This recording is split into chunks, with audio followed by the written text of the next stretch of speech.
तो निर्णय दिया था अनुमान के अनंतर शब्द प्रमाण क्यों शुरू किया गया, क्योंकि अधिकतर देखा गया कि शुरू में शब्द का अर्थ के साथ जो संबंध है, शक्ति है, उसको ग्रहण अधिकतर अनुमान से ही किया जाता है। अतएव अनुमान के अंदर पहले शब्द का लक्षण कर रहे हैं। आप्त श्रुतिर आप्त वचनंतु, आप्त वचनम इति लक्षण निर्देशा। आप्त वचनम माने आगम प्रमाणम, ये लक्ष्य का निर्देश है। और आप्त श्रुति ही ये जो हिस्सा है वो लक्षण, परिशिष्ट लक्षण, जो बचा है वो लक्षण। आप्त वचन माने शब्द प्रमाण, आप्त वचन का अर्थ है शब्द प्रमाण। और शब्द प्रमाण लक्षण क्या है? आप्त श्रुति, ये लक्षण। आप्त श्रुति ये कैसा बना? आपता माने प्राप्ता, आपता का अर्थ है प्राप्ता। वहां क्या करते हैं हम लोग? आप पुरुष लेते हैं, है ना, अन्यत्र। यानी आप्त का अर्थ आप पुरुष नहीं, आप्तस्तु यथार्थ वक्ता कहा है ना तर्क संग्रह में, वो नहीं लेना। ये आप्त का मतलब प्राप्त है, अर्थात युक्त है। जो ऐसी कौन सी है जो प्राप्त है और युक्त है? कदे आप्ता चसौ श्रुतिश्चैति आप्त श्रुति ही, वेद। वेद ही हमें नित्य प्राप्त, किसने पैदा नहीं किया ना उसको, किसने लिखा नहीं, नित्य प्राप्त है और बिल्कुल युक्त है, उससे कोई भी बात गलत नहीं है। श्रुति ही वाक्य जनितम वाक्यार्थ ज्ञानम, वाक्य जनितम वाक्यार्थ ज्ञानम श्रुति ही। श्रुति का अर्थ है वाक्य से उत्पन्न जो वाक्य का तात्पर्य ज्ञान, वाक्य से जन्य और वाक्य का जो तात्पर्य ज्ञान है उसी को हम श्रुति शब्द से लेंगे। अतः केवल वेद नहीं हुआ ना, फिर अन्य भी होगा जो कि वाक्य जन्य हो और वाक्य का तात्पर्य ज्ञान हो। ऐसे सारी चीज का नाम श्रुति है। वेद आदि सब चीज आ गया इसमें, और प्राप्त होनी चाहिए, युक्त भी होना चाहिए, तब वो आपसे श्रुति शब्द प्रमाण माना जाएगा। तच्च स्वतः प्रमाण, और इसकी प्रामाण्यता किसी अन्य से सिद्ध करने की जरूरत नहीं है, वह स्वतः प्रमाण है। तच्च स्वतः प्रमाणम। क्यों? अपौरुषेय वेद वाक्य जन्य तत्वेना, अपौरुषेय वेद वाक्य जन्य होने से वह सकल दोष आशंका विनिर्मुक्तत्वेना युक्तम भवति। क्योंकि अपौरुषेय वेद वाक्य जनित जो वाक्यार्थ ज्ञान होता है वह सकल दोष और सकल प्रकार की आशंकाओं से मुक्त होने से युक्त होता है। केवल वेद ही नहीं, एवं वेद मूल स्मृति इतिहास पुराण वाक्य जनित विज्ञानम युक्तम भवति। वेद मूल वाला जितने भी स्मृति है, वेद मूल वाले इतिहास, वेद मूल वाले पुराण, इनसे इनके वाक्यों से भी जन्य जो ज्ञान है वह भी आगम प्रमाण है, युक्त है। आदि विदुषश्च कपिलस्य, इतना ही नहीं, आप कह सकते हो कि सांख्य दर्शन वेद मूलक नहीं है, कोई कह सकता है। तब कहते नहीं, जो आदि विद्वान वे कपिल महर्षि सांख्य दर्शन का प्रणेता, कल्पादौ कल्पांतराधीत श्रुति स्मरण संभव, वो कल्प के आदि काल में जन्म लिए थे कपिल महर्षि, और उनको कल्पांतर में जो उन्हें वेदों को पढ़ा था उसकी स्मृति थी, उसी के आधार पर उन्होंने दर्शन का स्थापना किया है। अतः वेद आधारित वेद मूलक ही है ये भी। सुप्त प्रबुद्ध से इव पूर्वेद्योर अवगतानाम अर्थानाम अपरेद्यु, जैसे सो करके जगा हुआ आदमी पूर्व दिन में जो देखा था, जो पढ़ा था वगैरह, अगला दिन जगने के बाद याद होता है कि नहीं, उसे याद रहता है। जैसे वैसे एक कल्प से उठ करके दूसरे कल्प में जन्म लिया है तो भी कपिल को पूर्व कल्प में पढ़ा हुआ सारा शास्त्र याद रहता है। तथा इसे क्या प्रमाण है? कहते आवट्य और जगिशवि संवाद प्रमाण। महाभारत में एक संवाद आता है, आवट्य एक महर्षि हुए और जगिशवि दूसरे महर्षि हैं। इन दोनों ऋषियों के बीच संवाद में भगवान जगिशवि महर्षि कहते हैं भाई मैं तो 10 महाकल्प, कल्प नहीं 10 महाकल्पों में जन्म लिया था, और सब कल्पों की बातें मेरे को आज भी याद है। और यहां तो लोगों याद नहीं होता है, और उनको 10 महाकल्पों का ज्ञान पूरा याद था। भगवान भी कहते ना, मेरा भी तुम्हारा भी बहुत जन्म हो गए, मेरे भी हुए, तुम कुछ नहीं याद है तेरे को, लेकिन मेरे को सब याद है। जन्मानि बहूनि व्यतीतानि, बहूनि जन्मानि व्यतीतानि तव च अर्जुन, भगवान ने कहा। तो यहां पर वही करे, जैसे कहते दशम महाकल्पवर्ती जन्म स्मरणम आत्मनवाच, वो अपने बारे में कहते हैं मुझे 10 महाकल्प में जो कुछ भी शास्त्र वगैरह पढ़ा हूं सारा अभी तक मेरे को याद है।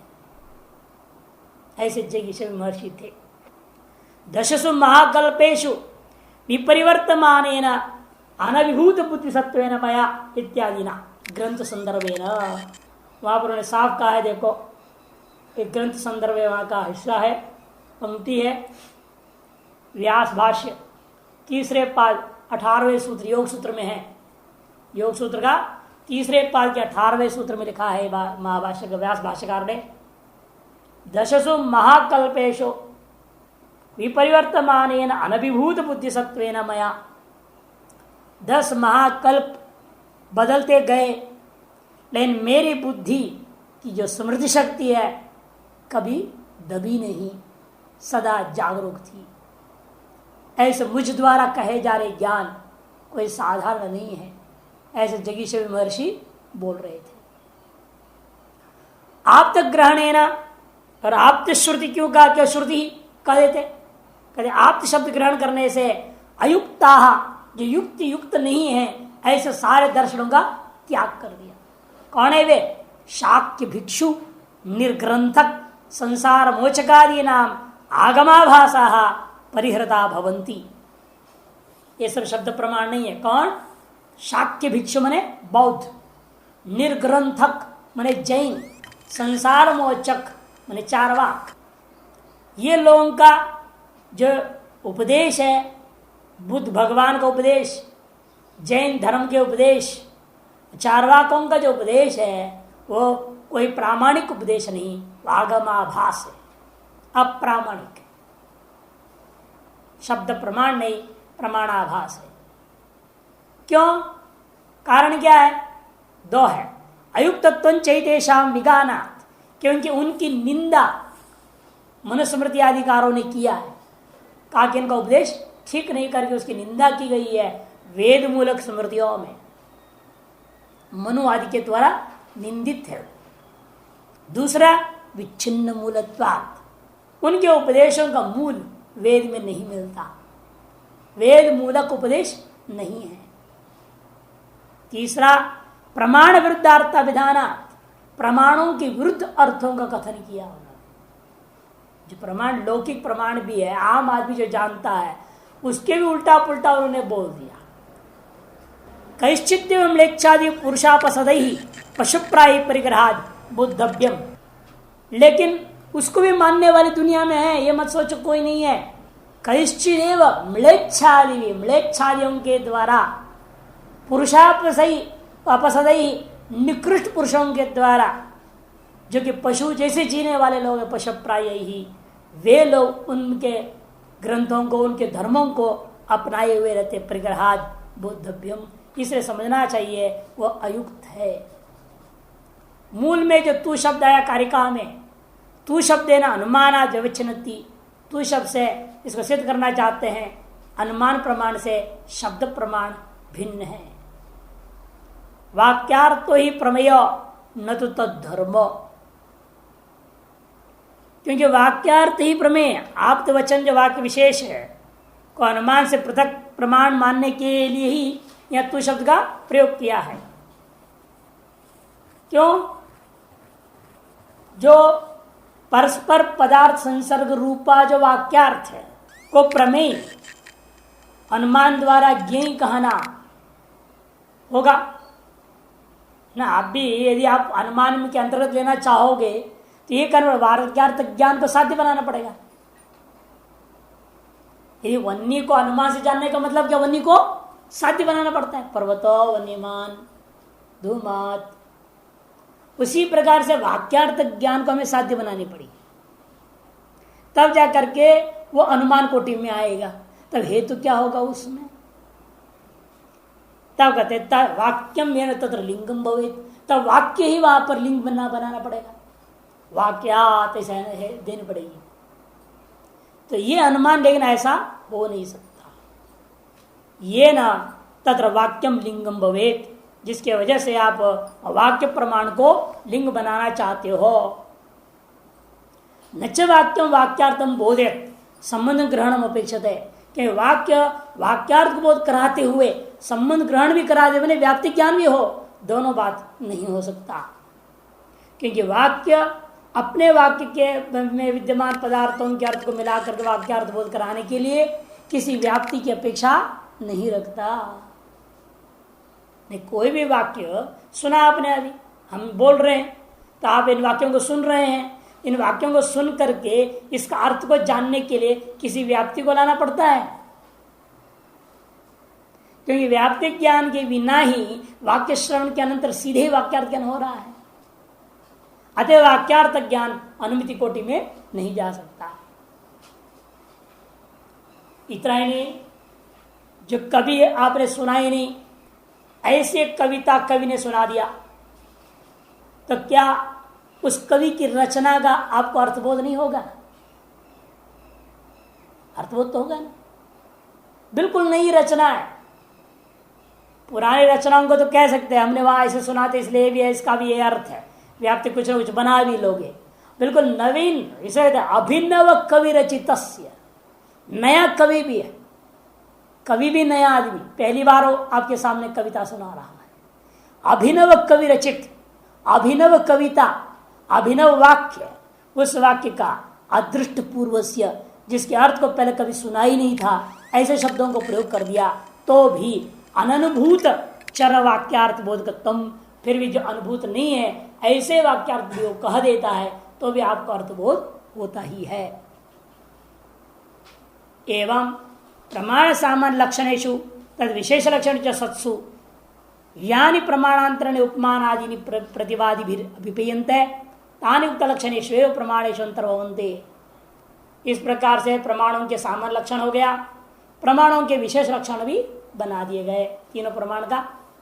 अब कहते हैं कुछ अन्य भी प्रमाण उपमान आदि को अन्य दर्शन वाले लोग मानते हैं। यानी प्रमाणांतराणी, कौन? उपमान आदि, किनके द्वारा? प्रतिवादी नैयायिक आदि भी अभ्युपेयन्ते स्वीक्रियन्ते, स्वीकार किए जाते हैं। तानि उक्त लक्षणेषु एवं प्रमाणेषु अंतर्भवन्ति, उनको हम उक्त लक्षण वाले इन तीन प्रमाणों में ही अंतर्भाव कर देंगे, उनको अलग प्रमाण नहीं मानेंगे। तो कैसे अंतर्भाव करोगे?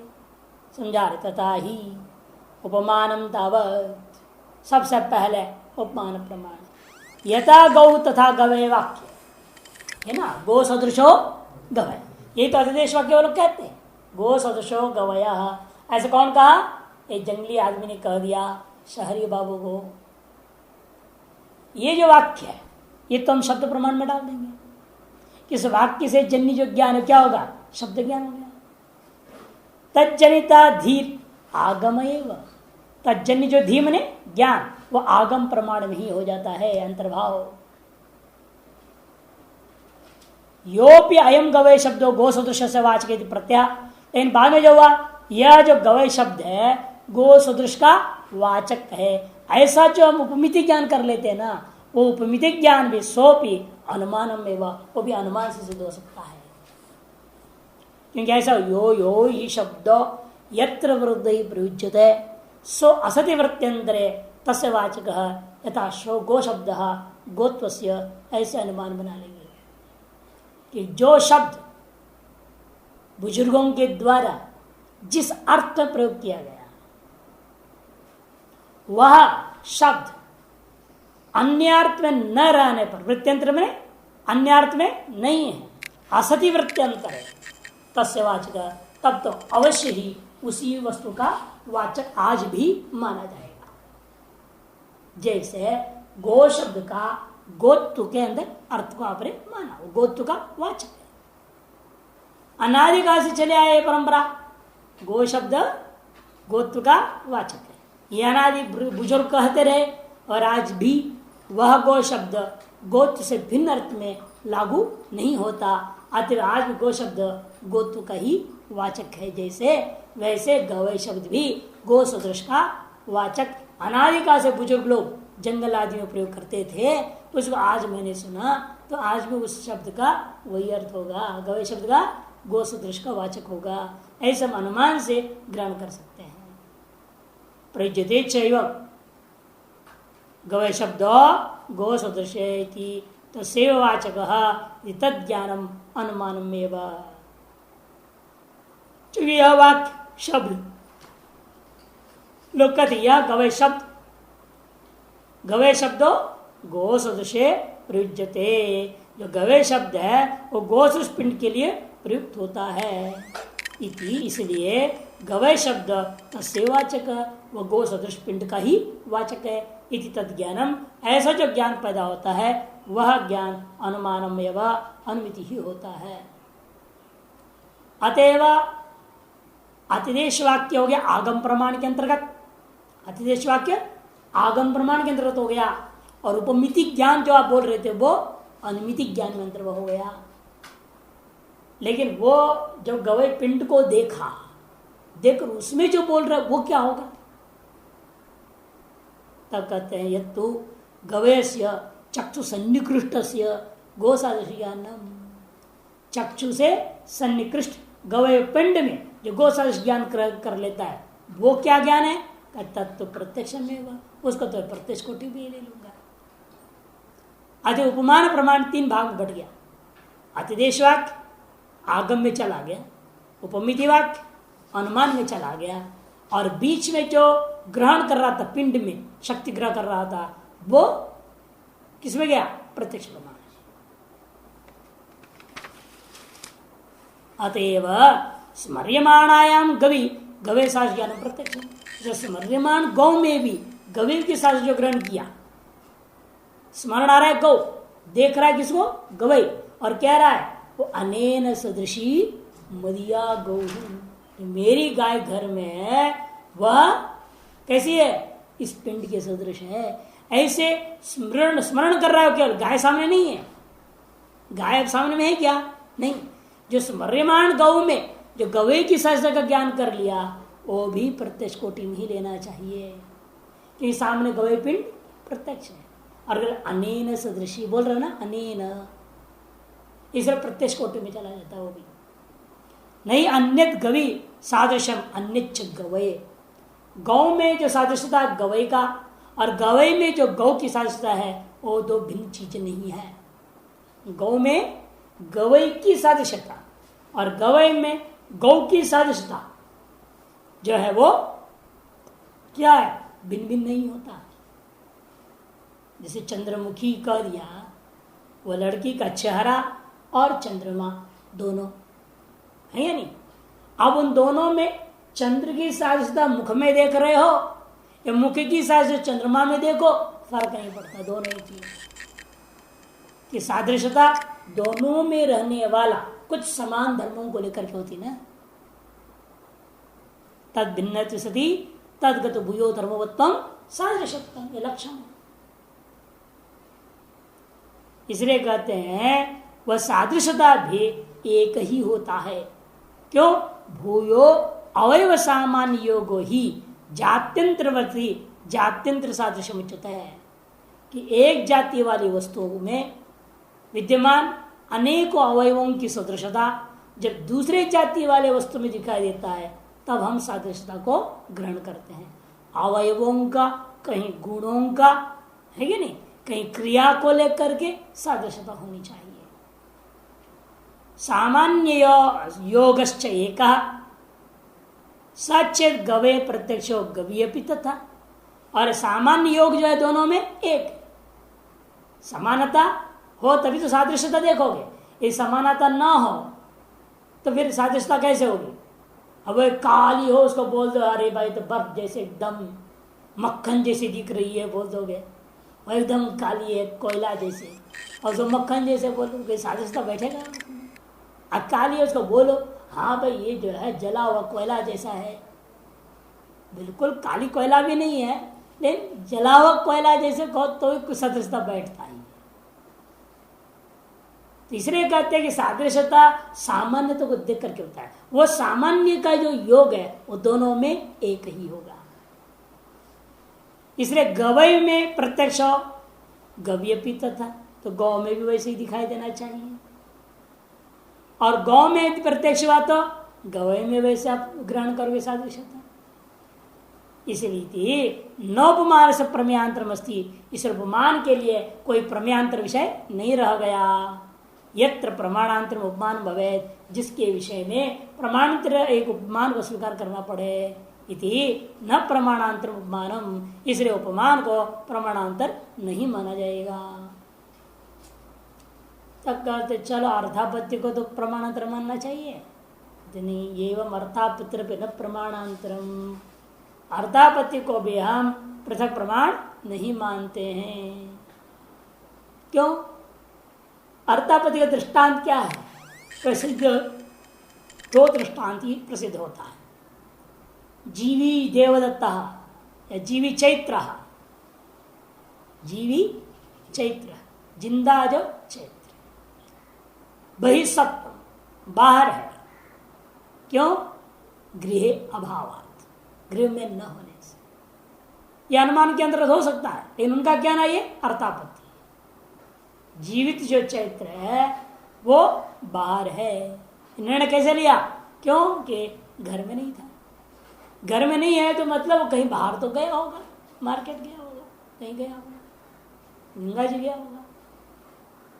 कि जिंदा है ना, ये मरा हुआ और घर में नहीं है तो मतलब वो कहीं भी नहीं है, वो गया होगा प्रेतात्मा बन, कहीं स्वर्ग गया, कहीं नरक गया, कहीं गया।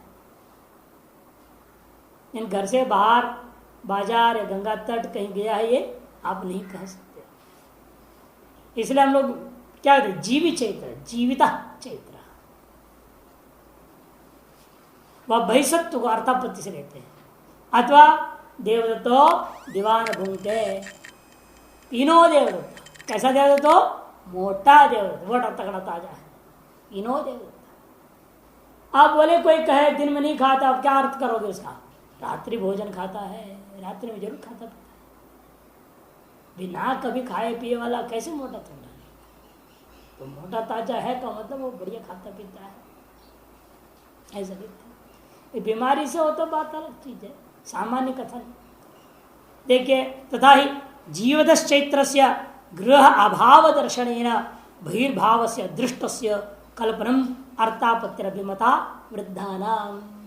अन्य जो श्रेष्ठ आचार्यों का कहना है जीवित जो चैत्र है जब घर में वो नहीं दिखाई दिया, उसके बहिर्भाव जो हमें दिखाई नहीं दे रहा है ना, बाहर देखा क्या आपने? बाहर नहीं देखा, फिर भी आप कल्पना कर लिए घर में नहीं है तो इसका मतलब जरूर वो कहीं ना कहीं बाहर में है। ऐसी जो कल्पना की जाती है उसी का नाम अर्थापत्ति है। साप अनुमानम एवं, तो हम लोग सब क्या लेंगे? अनुमान के अंतर्गत घुसा देंगे। यदा खुल अव्यापक सन एकत्र नास्ति तथा अन्यत्र अस्ति, क्योंकि नियम बना लेंगे कोई भी अव्यापक वस्तु हो, व्यापक नहीं, कोई भी अव्यापक वस्तु हो वह यदि एक जगह नहीं है तो निश्चित पर वह अन्यत्र है।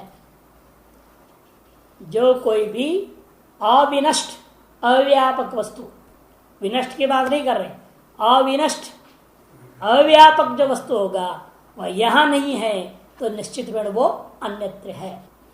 जैसे घड़ा, घट कैसा है? अविनष्ट और अव्यापक घड़ा है, वह यहां नहीं है का मतलब क्या? कहीं अन्यत्र बाहर है, दूसरे कमरा में होगा, रसोई में होगा, कहीं और होगा, लेकिन है ही नहीं, ये नहीं कह सकते आप। नष्ट हो जाए तो कहोगे ना है नहीं, आपने खुद ही विशेषण दे दिया क्या? अविनष्ट। सर्वत्र है ये भी नहीं कह सकते, क्योंकि अव्यापक वस्तु सर्वत्र नहीं हो सकता। आकाश व्यापक है, वो सर्वत्र रहेगा, लेकिन घट सर्वत्र थोड़ी रहेगा, व्यापक तो है नहीं। दो विशेषण दिया घट को, क्या आपने? अविनष्ट और अव्यापक। दो विशेषण देने से निश्चय क्या हुआ? वह अन्यत्र है, ये सिद्ध हो गया।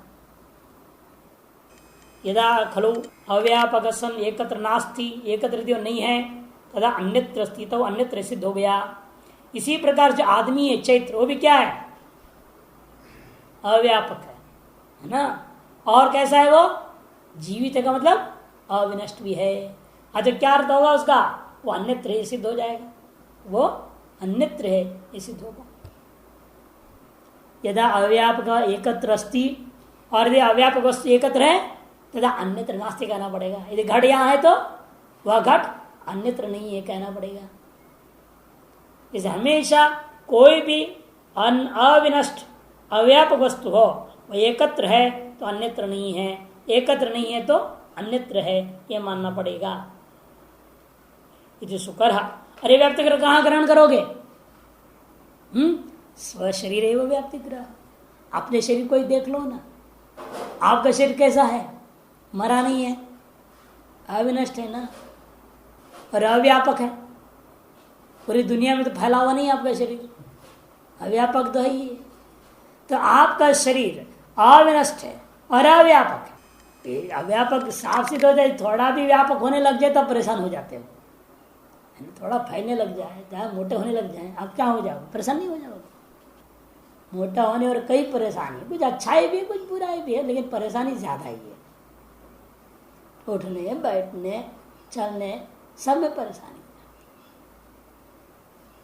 अच्छा ये कि एक जगह बैठ गया तो बैठ गया, कोई हिला भी नहीं सकता, आसानी से हटा नहीं सकता कोई। उसको हिलने को बोलो तो बड़ा परेशानी होती है, उसको कोई थोड़ा आगे हो जाओ पीछे हो जाओ, वो कहेगा कहाँ से आगे हुई है, अरे आप ही आगे बैठ जाओ, बोलेगा हमको क्यों आगे कर रहे हो, आप आगे आ जाओ। तो हिल नहीं सकता ना वो ज्यादा। ऐसे लोग किसी गद्दी होती है बैठाने बड़ा अच्छा लगा, मोटा तगड़ा बैठा है तो बैठा ही, उसको उठना ही नहीं है। उठने चलो परेशानी होती है। जितने मंडलेश्वर देव मोटे मोटे इसलिए होते कि नहीं होते, मोटे दर्शनीय होते, मोटे ताजे। तो कहते कि देखो अपने शरीर को देख लीजिए कैसा है आपका? अव्यापक शरीर है और अविनष्ट शरीर है। तो यहां है आप तो आप अन्यत्र नहीं, और यहां नहीं है आप तो आप निश्चित रूप में अन्यत्र होंगे। ये आप ही के शरीर में अपनी व्याप्ति ग्रहण हो रहा है, फिर इसके लिए अलग अर्थापति प्रमाण बनाने की जरूरत क्या? इसी प्रकार से आप स्वयं अपना अनुभव करके देख लो। 15 दिन भोजन छोड़ दो तो क्या होएगा? सर में चक्कर आ जाएगा, कमजोर हो जाएगा, नहीं दुबला पतला भी होने लग जाएगा, वजन घटेगी, कई बातें हो जाती। और दिन में ना खाते हुए रातों में नहीं खाए तो ये हालत हुआ, और दिन में ना खा केवल रात्रि खाने लग जाए, एक टाइम खाने लग जाए, तो स्वस्थ रहेंगे कि नहीं रहेंगे? आप स्वस्थ रहेंगे। तो उससे ही आप अनुमान कर लो कि जब हम यदि रात्रि देवदत्त इसी प्रकार से भले दिन में नहीं भोजन किया हो लेकिन मोटा ताजा का मतलब जरूर वो रात्रि भोजन करता है। ये बात स्वयं में अनुभव करके भी हम ग्रहण कर सकते हैं व्याप्ति वगैरह। तो इसके लिए अर्थापत्ति प्रमाण मानने की जरूरत क्या है? अतएव अर्थापत्ति प्रमाण को मानने की कोई जरूरत नहीं है, ये अनुमान में ही हो सकता है। वो भी सब स्वार्थानुमान में आ जाएगा सब, बल्कि कि स्व शरीर में ही आप व्याप्ति ग्रहण कर रहे हो तो स्वार्थानुमान हो जाएगा। दूसरा समझाने की हमें कोई जरूरत नहीं, खुद में हम जान लेंगे इन चीजों को। इसलिए कहते हैं ये जो व्याप्ति है तो स्व शरीर ये वह व्याप्ति ग्रहण हो जाएगा। तथा च सतो गृह अभाव दर्शन लिंगेन बहिर्भाव दर्शनम अनुमान में गृह अभाव का दर्शन के रूपी हेतु के द्वारा बहिर्भाव की सिद्धि अनुमान से ही हो जाएगी। तो पूर्व पक्षी कुछ तर्क करता है यहाँ, नहीं भाई अर्थापत्ति मानना पड़ेगा। क्यों? नचा चैत्र से क्वचित सत्वेन गृहाभाव शक्य अपन्नो तुम,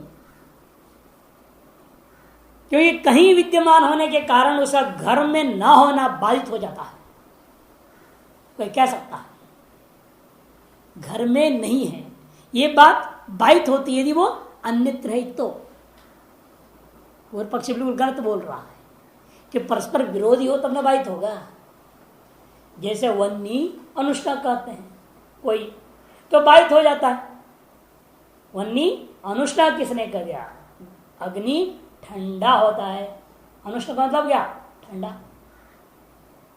तो उसके हाथ में आग दे दो तो उसका अनुभव में आ जाएगा, नहीं नहीं वन्नी अग्नि गर्म होता है।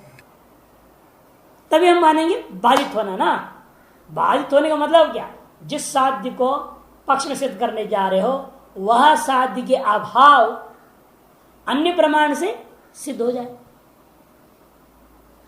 आप वन्नी में अनुष्णत्व सिद्ध कर रहे थे, उसके अभाव क्या? उष्णत्व, वो प्रत्यक्ष से सिद्ध हो गया। अतः उस साध्य को हम पक्ष में बाधित मानते हैं। इसी प्रकार से हमने क्या सिद्ध किया कि यहां पर आपने बहिर्भाव सिद्ध कर दिया और बाधित हो जाए बोल रहा है, बाधित हो जाएगा। कैसे बाधित होगा? ये क्वचित सत्व है, क्वचित माने बहिर्भाव सत्व है। गृह भाव शक्य पूर्ण हो, तुम गृह भाव का खंडन हम कर सकते हैं, ऐसा नहीं कहना। ये ना सिद्धो गृह भाव बहिर्भाव न हेतु स्यात्, जिसके आधार पर असिद्ध गृह भाव बहिर्भाव में हेतु नहीं होगा, ऐसे आप नहीं कह सकते। क्यों? क्योंकि वो परस्पर विरुद्ध ही नहीं है। बाहर का होना घर में ना होना परस्पर कोई विरोध नहीं होता। घर में ना होने का विरोधी कौन है? घर में होना। घर में नहीं है इसका विरोधी ज्ञान क्या होगा? घर में है, यही विरोधी ज्ञान होता है। घर में नहीं है इस ज्ञान का विरोधी बाजार में है।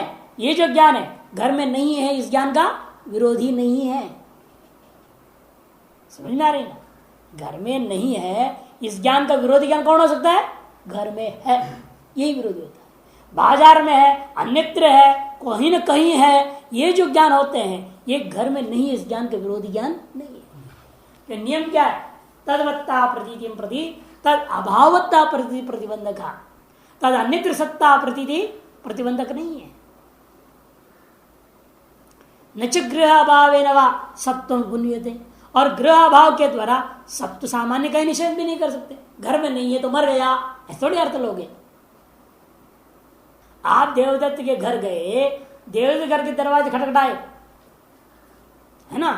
अब उसकी पत्नी आई, दरवाजा खोली और पत्नी का सिंदूर भी है, मांगल्य सूत्र भी है, नथी भी है, कान की कुंडल भी है, सब जो सधवा का चिन्ह है। और उसे पूछा गया देवदत्त जी हैं? वो कहती है नहीं है। तो क्या आप समझोगे वो मर गया? हाँ, यदि दरवाजा खोलने के लिए आई हुई उसकी पत्नी के मांगल्य सूत्र आदि कोई भी मंगल चिन्ह नहीं, विधवा के चिन्ह है, बल्कि है सब निकाल दी हुई है, और अब जैसे पूछेंगे रोने लगती है, तब आपको समझना पड़ेगा ओ ये विधवा हो गई, इसका मतलब देवदत्त मर गया। घर में नहीं है, इतना ही नहीं बल्कि वो मर ही गया है, तभी तो अर्थ लोग है। इसे निर्भर है यहां पर, आप जब घर पर गए और घर में नहीं है यह जाना कैसे? बोलने वाले को देखा वह सदवा है, या कोई बच्चा कह रहा है घर में नहीं है पापा जी, इसका मतलब क्या है? बाहर है। लेकिन मरा है या है नहीं इसका आप कभी कथन नहीं कर सकते। सत्य सामान्य का निषेध नहीं कर सकते। वो जिंदा है तो अन्यत्र कहीं ना कहीं जरूर है। गृह अभाव मात्र से उसके सत्य सामान्य को ही आप निषेध नहीं कर सकते। ये न सत्व में अनुपपद्यमानम आत्मानम न बहिर अवस्थापित, जिसके अंदर आप जो है ही नहीं उसके बाहर सत्ता आप कैसे सिद्ध करोगे? ऐसी आशंका आप नहीं कर सकते। तथा ही विकल्प से पूछो, इसलिए उसे चैत्र से गृह सत्वेना, चैत्र घर में नहीं है, इसको सुन करके आप क्या अर्थ निकालोगे? सत्व मात्र अविरुद्धते गृह सत्वम वा, उसकी सत्ता सामान्य का निषेध हो रहा है या घर में होने का निषेध हो रहा है? घर में नहीं है, इस वाक्य का क्या अर्थ है? घर में नहीं है का मतलब मर गया है, ऐसा अर्थ लेना चाहिए,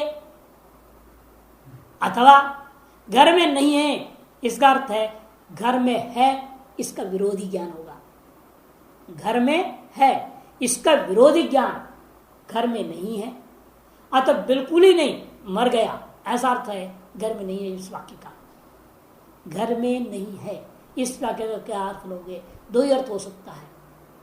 घर में नहीं है का मतलब एक अर्थ हो सकता है, वो मर गया है, उसका सत्ता ही खत्म। दूसरा है घर में है, इसका वो विरोधी ज्ञान होगा। घर में नहीं का मतलब क्या? घर में है इसका विरोधी ज्ञान। तो घर में नहीं इस वाक्य जन्य ज्ञान, घर में नहीं घर में है इसका विरोधी ज्ञान होगा, अथवा सत्य सामान्य का विरोधी ज्ञान होगा। ये विकल्प उठाया। न तावत यत्र क्वचन सत्वस्य अस्ति विरोधो गृह असत्वेन भिन्न विषयत्वात्। ताला नहीं हो सकता, सत्व का आत्यंतिक विरोध नहीं है। वो घर में नहीं है अर्थात अन्यत्र है।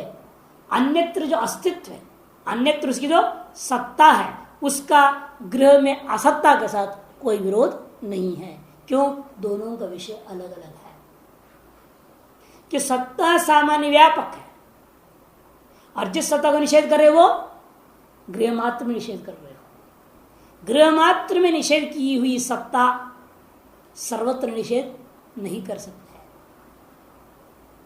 यत् किंचित देशावच्छिन्न, किसी सत्ता को निषेध करने मात्र से उस वस्तु का सर्वत्र निषेध, उस वस्तु की सत्ता का सर्वत्र निषेध नहीं माना जा सकता। इसलिए कहते हैं विरोध ही नहीं है, विरोध ही नहीं रह गया। गृह असत्व का अन्यत्र सत्व के साथ कोई विरोध ही नहीं है। देश सामान्य न गृह विशेष आक्षेपोपि पाक्षिक। कोई कह सकता है देश सामान्य के द्वारा गृह विशेष का हम आक्षेप कर लेंगे, कहते वो भी नहीं हो सकता, वो भी पाक्षिक ही होगा। समान विषयकतया विरोध चेत, वो भी पाक्षिक ही, समान विषय होने पर विरोध हो सकता है, असमान विषय वस्तुओं में कोई विरोध नहीं होगा। प्रमाण विनिश्चित गृह असत्व से पाक्षिकतया सांशयिकेन गृह सत्वेन प्रतिक्षेप अयोगात्। तब कहते हैं प्रमाण से निश्चय हो गया क्या? घर में नहीं है। इस बात को लेकर पाक्षिक संशय मात्र पर हो भी सकता है, नहीं भी हो सकता है। इस संशयात्मक ज्ञान निश्चयात्मक ज्ञान का विरोधी नहीं हो सकता है। कभी भी कोई भी संशयात्मक ज्ञान हो वह निश्चयात्मक ज्ञान को बाधित नहीं कर सकता। ना भी प्रमाण निश्चितो ग्रह अभाव पाक्षिकम अस्य ग्रह सत्वम प्रतिक्षेपन सत्व भी प्रतिक्षेप्तुम युक्तम सांशकत्वमेव व्यपनोतुम अर्हति न युक्तम के साथ जोड़ेगा नापी के साथ।